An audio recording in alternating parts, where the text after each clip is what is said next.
long-term effects of stress on the body. You see, what we've got to remember is our bodies are intelligent and self-healing. Now, in order to survive as well as we have, our body has developed what we call a stress response. Now, the stress response is designed to protect us from any immediate threats in our environment.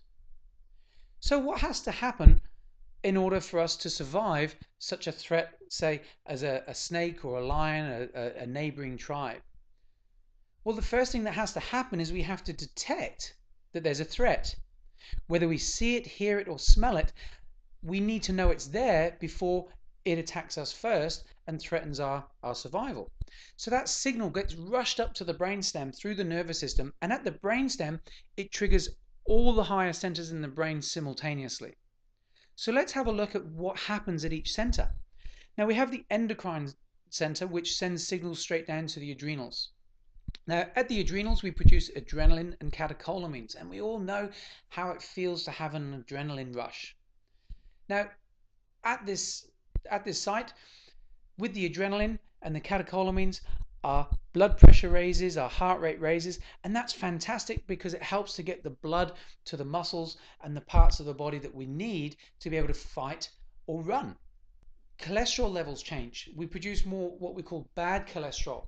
And the reason for that is the bad cholesterol helps to produce the fuel or the energy that the muscles are going to need whilst we're fighting or whilst we're running. The problem is these days we're not necessarily subjected to so many acute stresses. We're subjected to more chronic stress. So in a chronic stress situation, having high blood pressure obviously becomes a problem. Having too high a bad cholesterol count can cause us problems. But interestingly enough, the adrenaline and the catecholamines are made from fats and sugars. So in a chronic stress situation, we often have cravings for fats and sugars, which can obviously lead to weight management problems. The neuroendocrine center. Well, this area really concentrates on cell-mediated immunity and clotting factors. So cell-mediated immunity, really that's responsible for helping us fight off things like the common cold or the flu.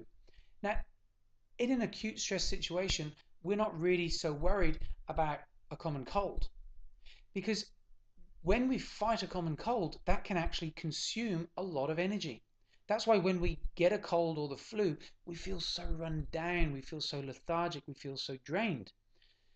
The problem is, if we're in chronic stress and we don't have that center running, it makes us more susceptible to getting colds and flus. Clotting factors. Again, if you're running or fighting and you get cut or scratched, you don't want to bleed to death in the process. So the clotting factors help us to clot those areas so that we don't continue to bleed. The problem is, in a long-term situation, that can increase our risk to stroke. The amygdala. Now this is where really our memory and the way we think changes. So when we're in a high stress situation, what happens is our short-term memory is reduced. You don't need to remember a shopping list or learn a new language when you're fighting or running. Don't you find it interesting whenever you're in a hurry to get out or to get somewhere, that's when you forget where you left your keys?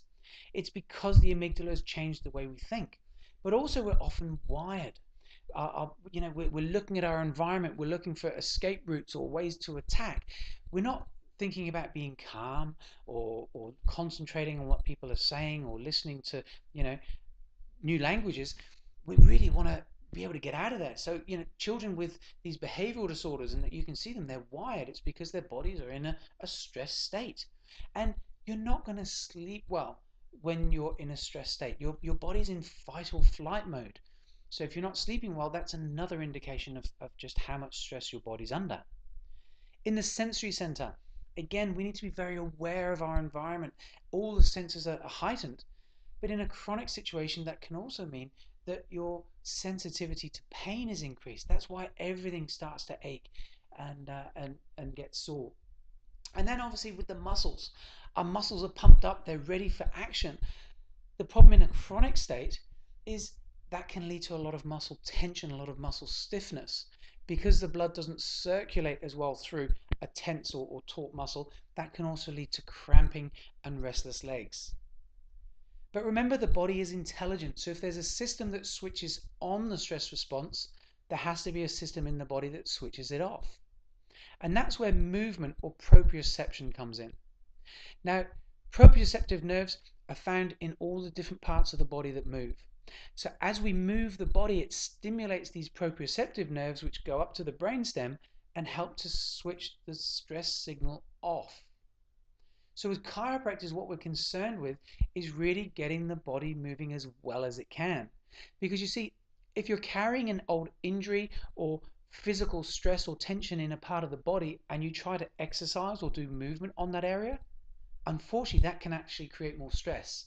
So even though you think you may be doing the right thing by doing exercise, you can also be creating more stress in the system in the process. So having an adjustment, getting yourself checked, can help your body move as best it can, and then by you doing regular exercise, that can help to reduce the effects of all the stresses we have in our life. And unfortunately, we're all subjected to stress. We can't get away from it in the environment we've created. We have chemical stress, we have emotional stress, we have physical stress. But the movement through our body will help to stimulate that proprioceptive system and help switch off a lot of that stress state so our bodies can work better and we can be healthier.